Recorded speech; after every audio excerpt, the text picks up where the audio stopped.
Welcome students, welcome to our English classes once again, and we are dealing with the humorous part in our textbooks. And in the previous class we completed the one-act play The Dear Departed, and we have seen a twist at the end of the story by way of Abel's marriage with John Sherlock. So I hope that you all understood the lesson very much, and in that story we see a very delicate and tender humor everywhere in every part of the character. So but that humor is presented in such a way that each character started blaming other characters in the drama. So I already told you that it is a satirical drama, and everywhere we find a selfishness among the characters. But today we are going to learn a new lesson which is entirely pure from the beginning to the end. So every part of the lesson we see the innocence of the characters. Whereas in the previous lesson we saw the intelligence and also the selfishness of the character. But here we are going to see a delicate, tender humor, and which is going to break your bellies like anything.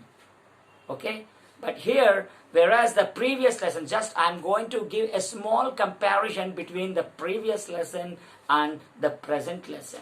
So the previous lesson, that means The Dear Departed, took place in a town region where we see the characters giving importance to the wealth.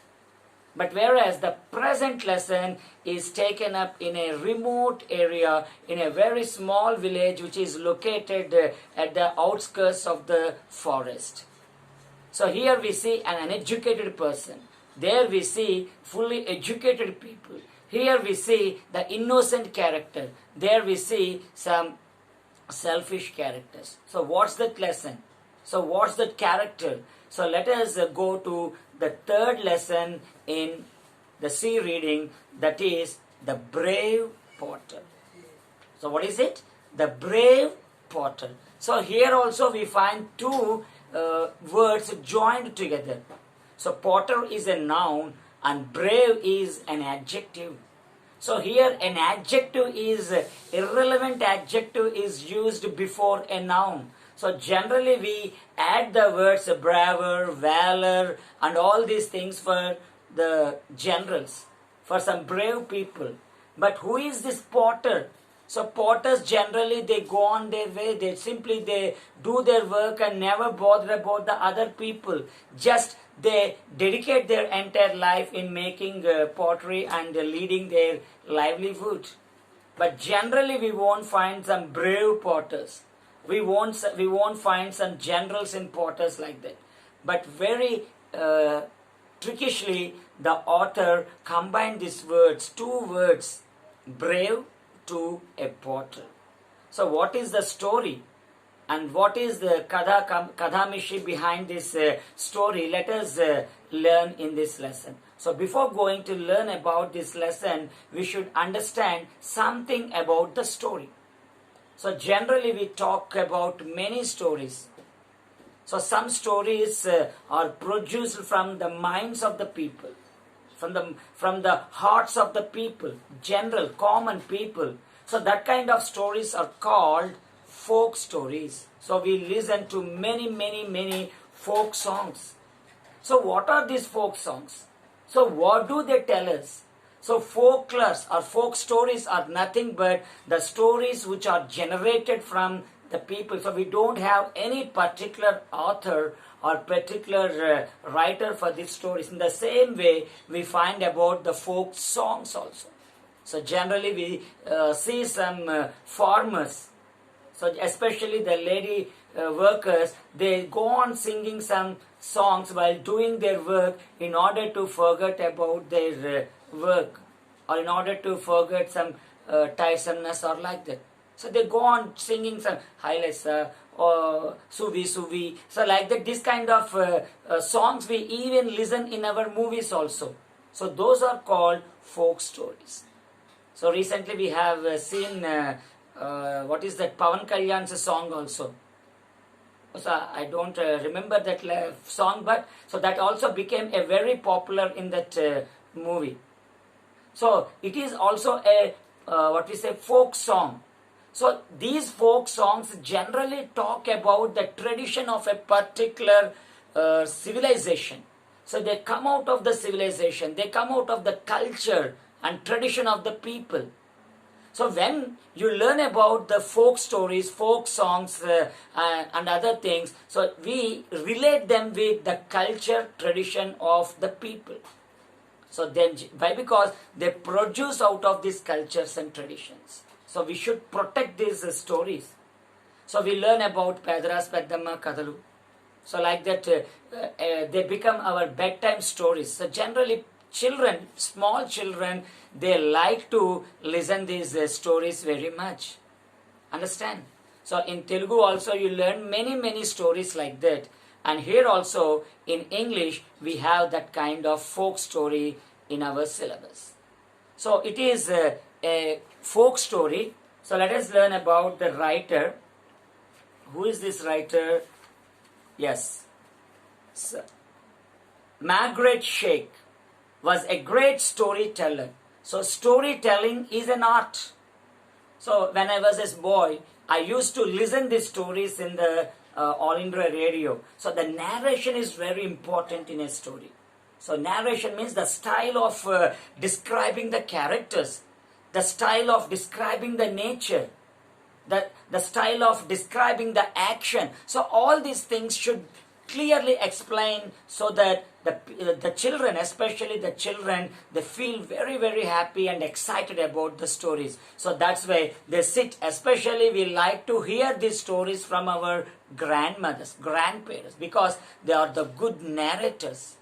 So the children, especially during the summer vacations at night time, so in the outdoor, we sit around the grandparents, and while they are explaining their stories, we put our mouths open with some wide eyes and listen to those exciting stories. So in the beginning, they start the stories. Anaganaga, there lived a king, his name is so and so. So like that, they talk about some fairy tales. They talk about the empires, emperors, wars, and also about some devils and all these things. So we listen with excitement. So some children, they used to dream, they used to get some wonderful dreams in their sleep also. So why? So why should we learn all these things? So while teaching those stories, they also taught us how to respect our parents. So how to depend and how to lead a beautiful cooperative life with our friends. So what is our Indian culture? So what is from where we came from? So all these things are very beautifully narrated by our parents through these stories.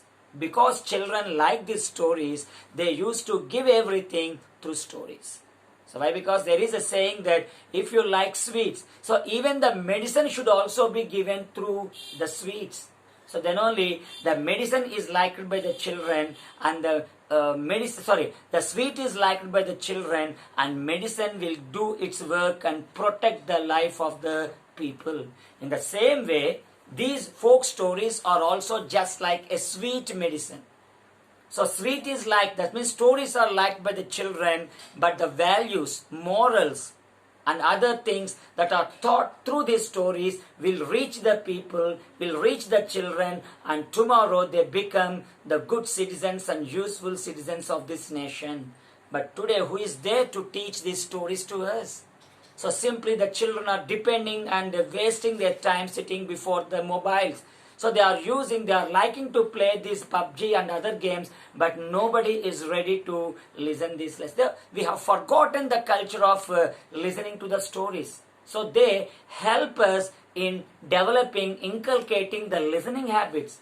So do you know, when I was a small boy, my grandmother used to tell me so many stories. But at the end of the stories, they used to put some questions. So why? Because that will help us to understand, imbibe, and also retell the stories what we learn from them. So that will help us a lot. That will help us to develop the reading capacity or listening capacity or recapitulation capacities and etc. etc. So what is there? So today the children are unfortunate because we are living in a mechanical world where we are depending on the missions. So missions are really controlling the life of the modern man. It may be from an LKG student to big elders. So what? So let us enjoy ourselves. Let us all the elders once again become small children and try to enjoy the beauty of this lesson. Okay? So Margaret Sheikh was a great storyteller. He was very much interested in telling folk and mythological stories. So mythological stories means stories which are related with our mythologies, Ramayana, Mahabharata. So in these mythologies, we find the mainstream story. So on one way, we learn the main story of Rama, Sita, war between Rama and Ravana. So like that we find the story. So behind these stories, so in addition to these stories, we find some more moral stories. I think in 7th class also you have a beautiful lesson of Saptuprastha or something. So through that lesson, it is a side story.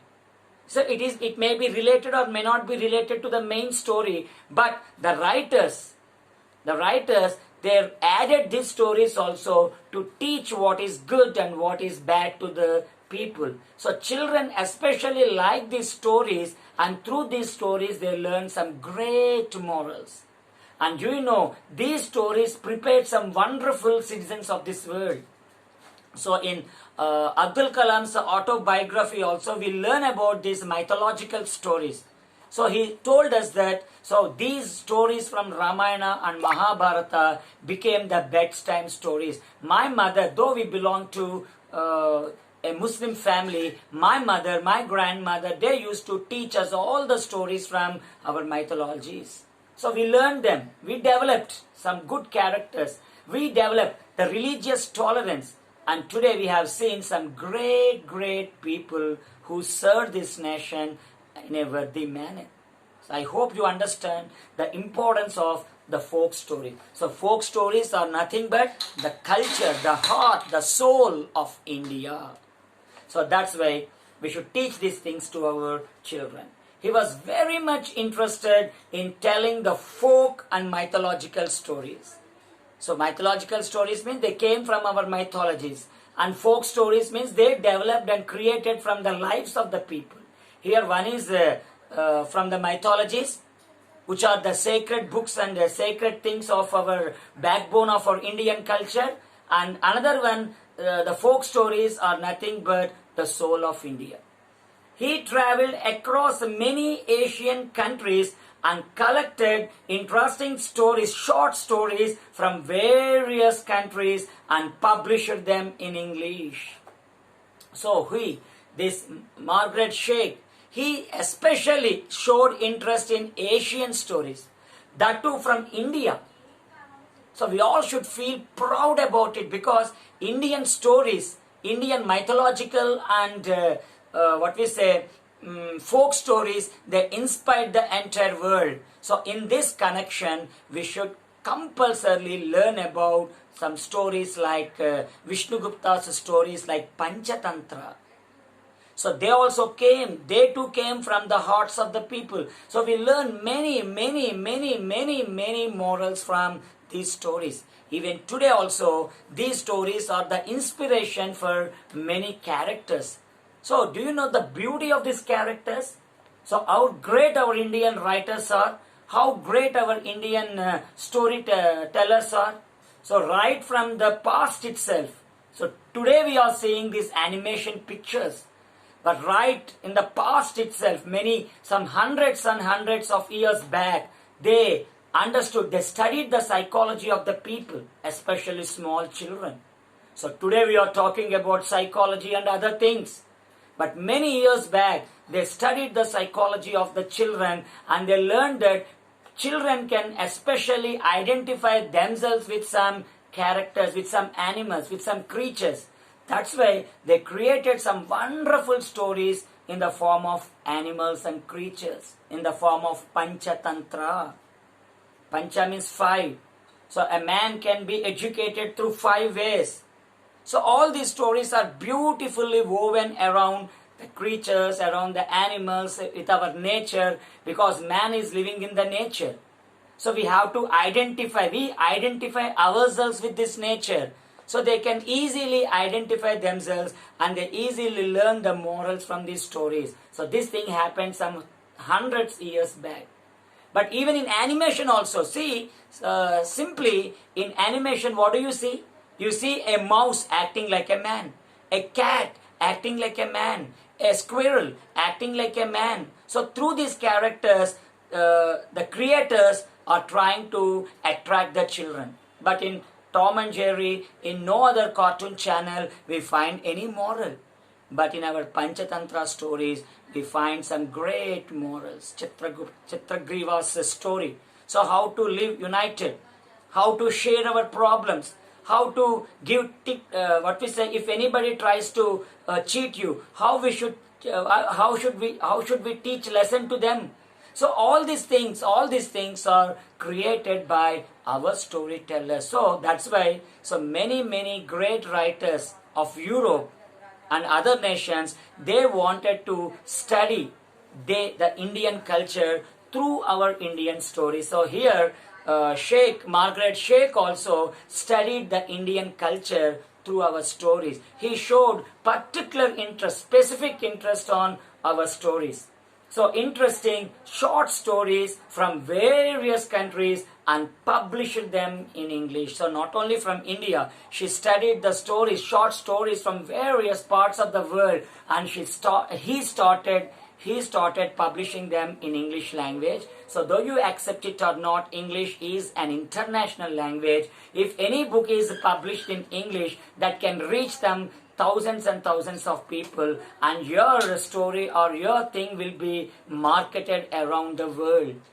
So you become a global person if your stories are translated into English. So the same thing, suppose if a Telugu story is published in our language, so if you want to get a good popularity to that language, if you translate it in English, if you translate it into English language, so that can be read and appreciated by some millions and millions of people all over the world.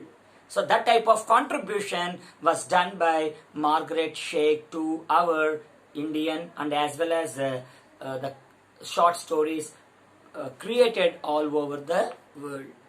Yes, so he translated many famous Indian folk stories into English.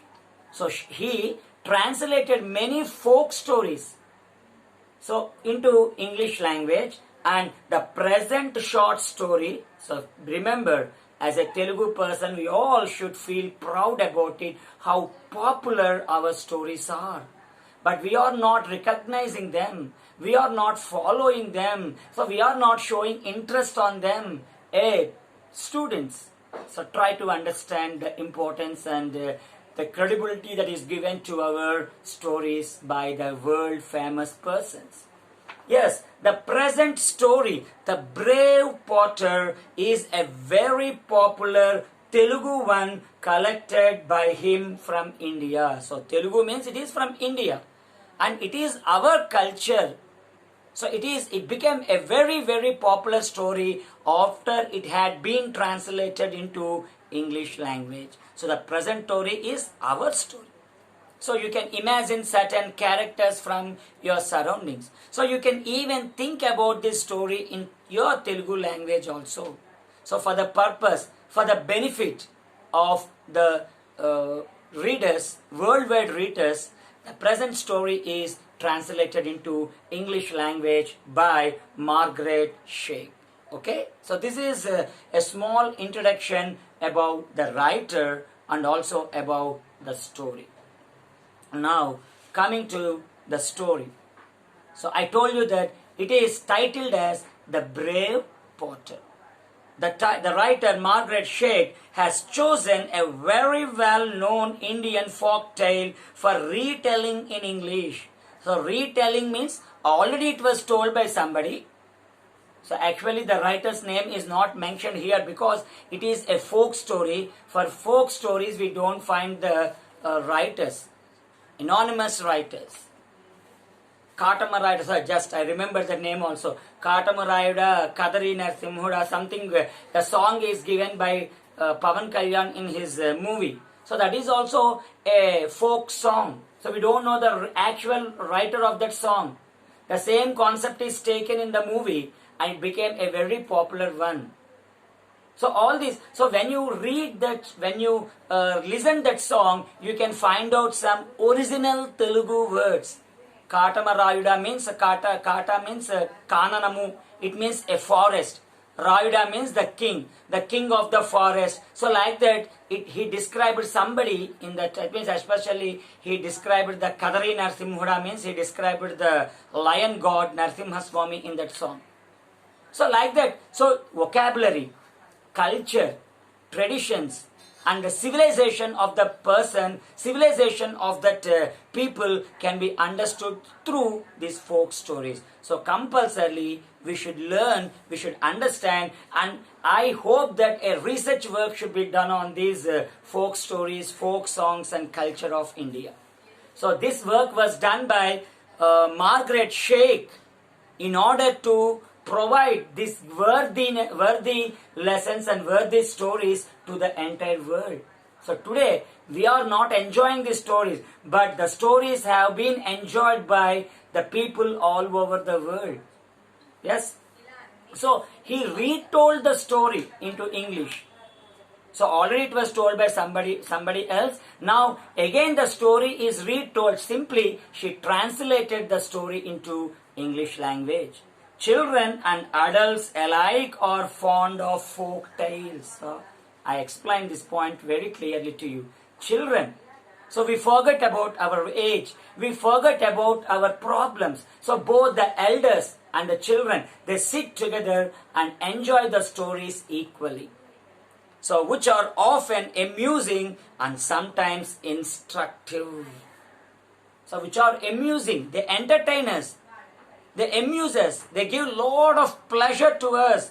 But at the same time, they give some instructions to the people. Hey, don't do like that. If you do like that, you have to face this type of problem in your life. So you don't be like that. So if you do like that, you may have to face this type of problem. It's like that. Every time they give some instructions, they instruct the people. They warn the people and they try to put them in right order. So this is a brief introduction about the writer and about the folk stories and about the greatness of our folk stories in the world. Now, coming to the title, The Brave Potter. So, how does this title came from? How does this title come from? So, why the writer put this title to this lesson? So, we can understand only when you go through the lesson. Okay, so let us enter the lesson. So let us have a quick look at the lesson. Yeah, so now coming to the lesson. So let us see what's in the first paragraph. It was dark. Thick black clouds covered the evening sky. The thunder roared and the strong wind shook the branches and the leaves of the trees in the forest. So we are in the forest. We have been taken into the forest. So how was the situation at the time? It was a thick forest. It was dark at the time. Thick black clouds covered the evening sky. It was a rainy day. But how was the rain? So it is going to rain very, very heavily because how can you predict? So you can predict by the thick clouds that covered the entire forest. Yes, the black clouds covered the evening sky. The thunder roared and the strong wind shook the branches and the leaves. So this will happen before it rained heavily. So we can see heavy breeze and we can see some thunders roaring, dhom, dhom, like that everywhere in the forest. So all these are the indications to tell us that it's going to rain very heavily at that night time. So here, so you understand the description, the narration. This is what we call the narration technique. So we have a question for narration for 5 marks in your public exam. So they give you a small story with hints, and you should narrate that story with some hints. So how do you narrate it? Suppose if you are describing a person, a stout, strong, hefty person, big moustache, with a black, thick cover. So like that, all these adjectives should be used to describe a person or a thing. So this is how you should learn how to write a story or something. See how beautifully the writer began the story. So he's going to explain the rainy day in a thick forest. It was dark. The entire sky was covered with dark, thick, black covered clouds. The thunders roared, and the wind shook the branches and the leaves. Like that, the wind shook the branches and the leaf. So then it started. Pit, pat, pit, drop of rain fell. So after this situation, after this description, we find the rain falling. Tip, tap. In the beginning, it begins like that. So after some time, we see some heavy rain making a lot of noise everywhere in the forest. Tip, tap, tip. Like that, it started raining. Then the lightning flashed. So in the middle of the sky, we see in the middle of the dark sky, we even see the lightning splitting as if it is splitting the entire sky into 2 parts. So we can even see the lightning. So then the lightning flashed and split the black sky with the blinding light. So we can't see anything after the lightning. So simply our eyes become blind. So blinding light, that means light that makes us blind, is called blinding light. Soon it was raining heavily. So it started pit, pat, pat like that. So then it started lightning. So after some time we see the heavy rain falling around the forest. Okay, with this we are going to end up today's lesson. I hope the lesson is going to be a very, very enjoyable one, a very pleasurable one for you all. So don't go anywhere. Be with us and enjoy the lesson until the end. So until then, have a nice day, and thanks for your patient listening.